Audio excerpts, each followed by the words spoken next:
Hi. Today I just wanted to share a little video around how do we stay in our hearts? How do we stay connected to the essential awareness and presence that we are within and beyond this identity and these stories, without bypassing the stories, without rejecting or running away from what is occurring right now on the planet, without getting overly lost, and also without bypassing it. How do we stay in our hearts as it's all occurring? Because there's a lot occurring on the planet right now, on a collective level, on a personal level. There's just a lot occurring, and there's a lot being unearthed, which we already know. The old paradigm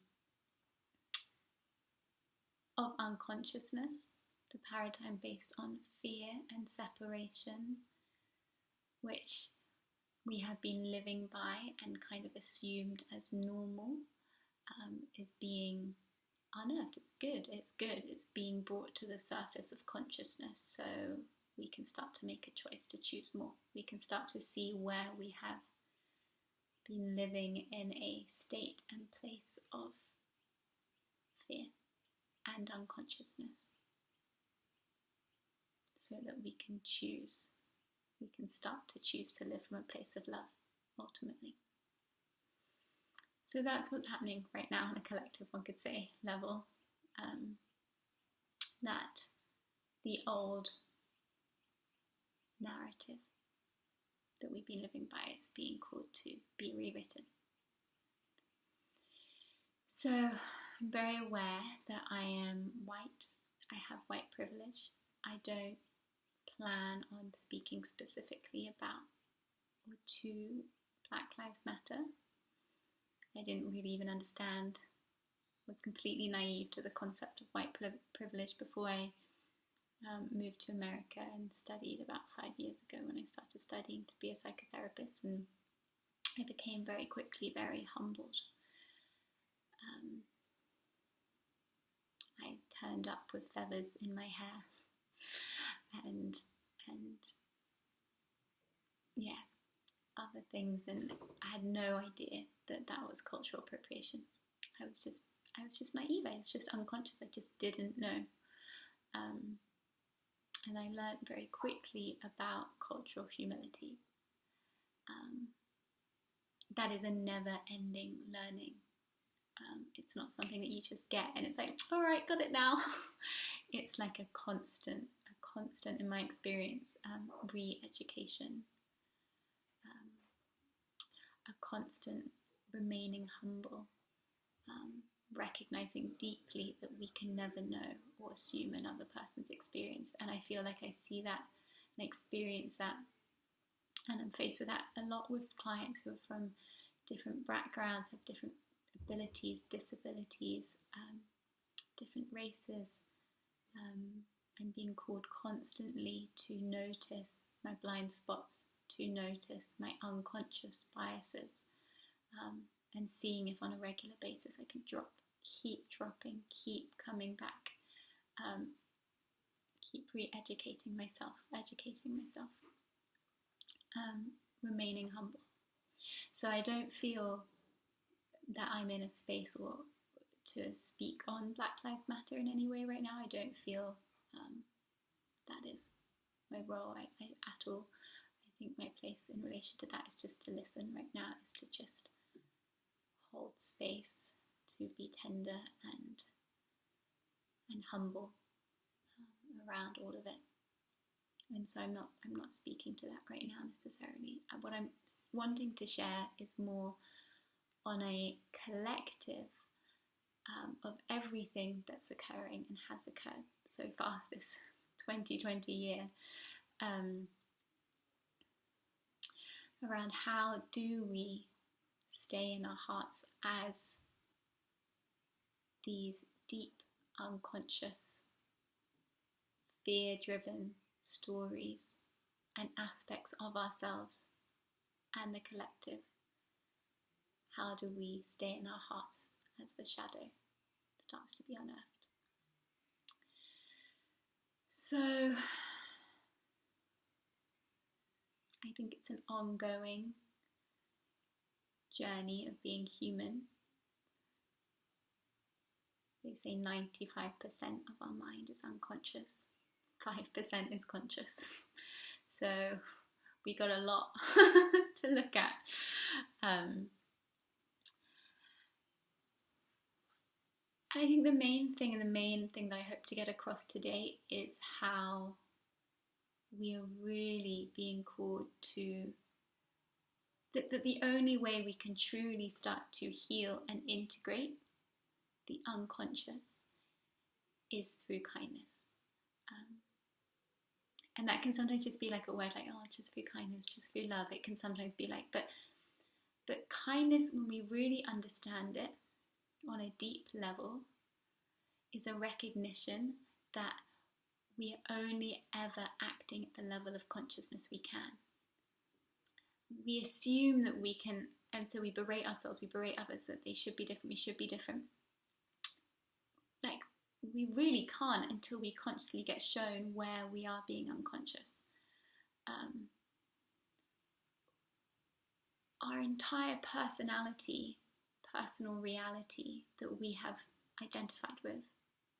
So I speak very much about how there's 2 dimensions of consciousness existing in every moment. We have the essential awareness, we have the essential stillness and silence beneath the noise. Even in this moment, there's a stillness and silence around you, and then there's also this noise, thoughts, forms from which all of these things come out of. So we have a base foundation of life. Silence is from which all forms come out of and go back into. Please see my other YouTube videos if you want more explanation around that. But that is like the core on some level, and then we have the absolute that's aware of both, but let's just concentrate on these 2. So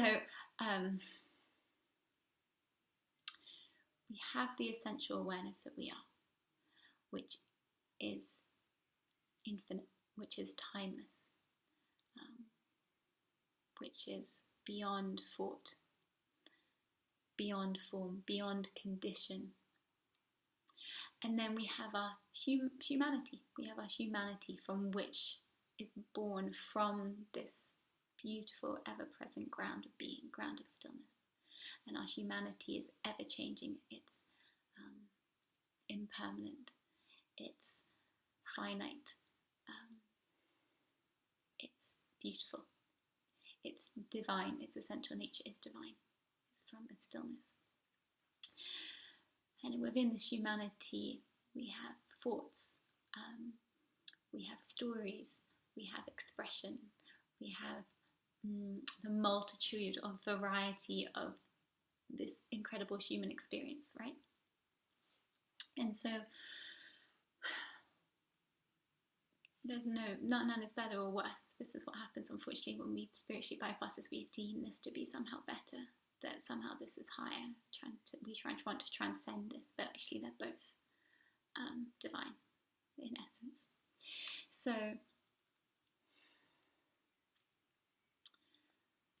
when we come into this world,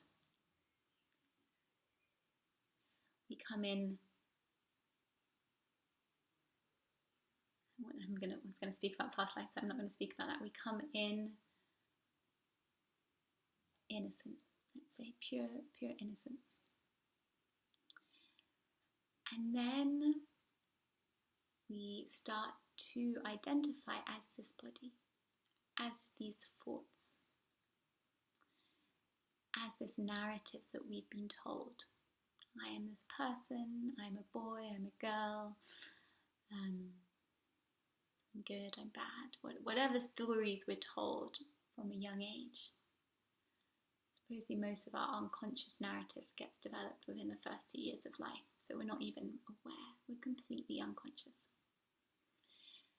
So we develop this personal reality, this personality from these experiences, from these memories, from whatever conditioning we have been brought up with. And this can be very unconscious. We're completely unconscious of our conditioning until, like I said, it gets brought to our consciousness. So this is where the kindness comes in. I've spoken a lot about unconsciousness this video. Unconscious is we're not conscious of it. We really are not aware of it. So whether it's in relation to what's occurring on the planet right now, or whether it's even in our own relationships where someone points out, well, we haven't been acting from love, or we haven't been acting from truth, we need to have the utmost kindness for ourselves, because it's not coming from a conscious space. Even when we might be acting maliciously, or someone might deem us as acting that way. Like, I'll give an example. So when I was working in America, we worked with so many different people, so many different clients, and people who my mind would previously deem as awful, horrendous people doing horrendous acts that I couldn't even believe. My mind would immediately deem like that person as a horrid person. And then I'd hear their story, I would hear their upbringing, I'd hear all the horrific things that they went through.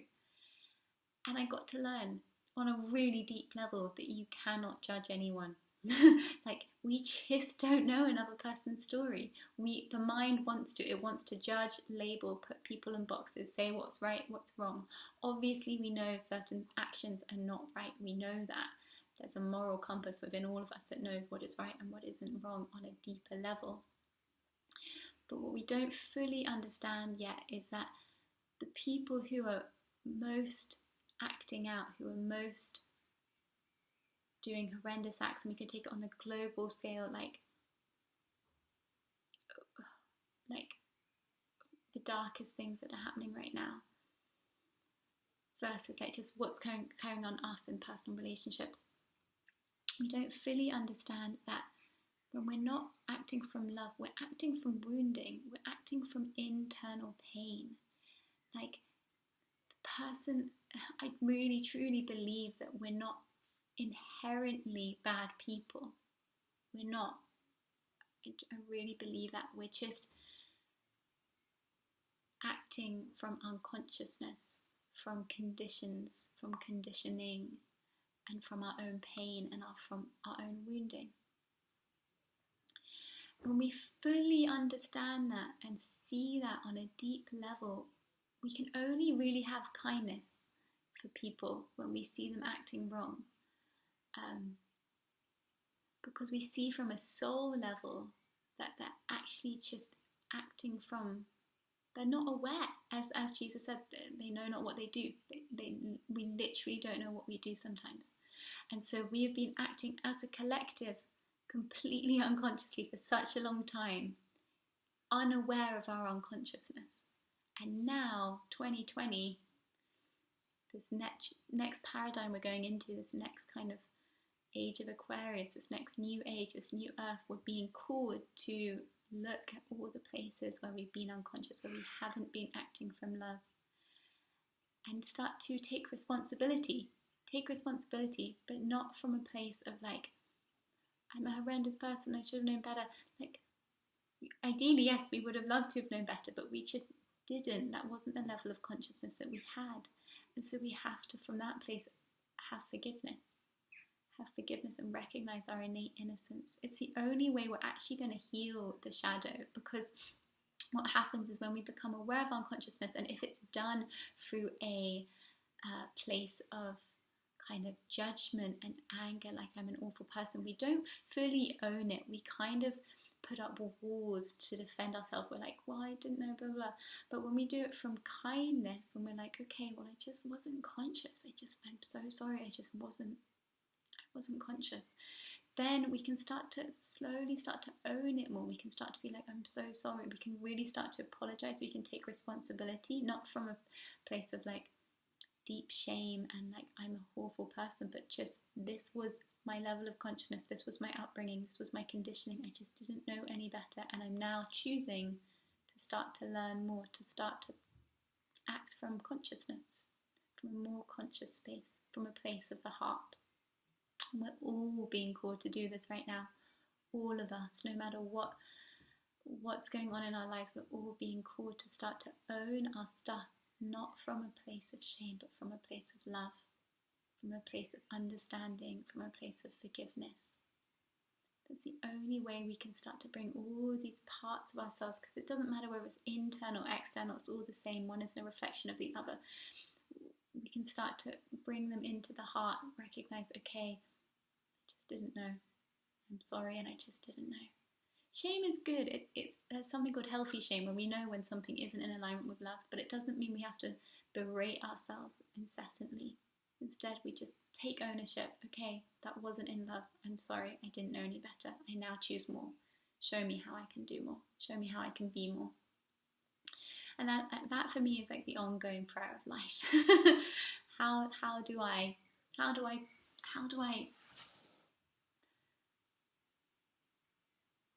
do I recognize the innate love that I am, the essential awareness, timeless silence being that I am, and permeate this love into every aspect, layer of my humanity? Because when we're acting from love, then when we're acting from the heart, it just has a different resonance, a different consciousness. So, I hope that makes sense. I'm hearing so many people, just so much shame and so much judgment right now. And I also want to, there's one piece I want to share towards the end of this, is that what can also happen in this community, and in relation to what I'm said, if not taken properly, is that we can take it and be like, well, I can't just forgive this person. They were horrid to me. How am I meant to forgive this person? Like, sometimes we can be too quick to forgive and feel like forgiveness means what they did was okay. Because I'm not saying that. I'm not saying that all the unconscious, horrendous acts that we have created on this planet were ever okay. None of it was okay. What I'm saying is that we can hold both. I think when we forgive too quickly, we don't fully heal either, because we abandon ourselves, we bypass the wounded parts of ourselves. So we want to be able to hold, and which is so beautiful, it's what happened right now, hold all the injustice that's occurred, all the repression that's occurred, oppression, all of it, and all the rage and sadness and grief that is being beautifully moved at the moment in some way, like we're no longer able to hold it down, we can't anymore. So it's all being brought to the surface in a good way. It needs to be released, it needs to be moved through. So I'm not saying that we suddenly need to just forgive everyone, because everyone was just unconsciousness, just unconscious. So we want to hold the pain and the wounding that has occurred from this unconsciousness, and recognize that it was created from unconsciousness, and that now we see that, and now we are choosing to take responsibility, and we're choosing more. So I hope that makes sense as well, that we're not looking to be like, okay, conscious now, all is okay. It's not. We're on a process. We're on a collective process right now on a grand scale, where we are needing to hold both. And kindness all the way. Kindness all the way. Allowing both. This is where the no bypassing is important. Anyway, I hope that went on longer than planned, but I hope that was resonant to what is occurring within people right now. Hopefully it was helpful in some way. It's a beautiful prayer. Ho'oponopono, I love you, I'm sorry, please forgive us all, thank you. It's a really beautiful one to keep repeating at this time, to clear all karma through all time, space and dimensions, all unconsciousness that we all carry, and choosing to take ownership of it now and take responsibility, and to come from a place of love, from a place of the heart. Okay, sending you lots of love, I've got a meditation class tomorrow. We're going to be speaking a bit more about this if people are interested. Tomorrow, Thursday, 7 to 8 p.m. GMT time. And then I'm also doing an online retreat on Saturday around how we can more deeply return to the self and awareness that we are beyond the story, and how do we then move from that place into the body, into our lives,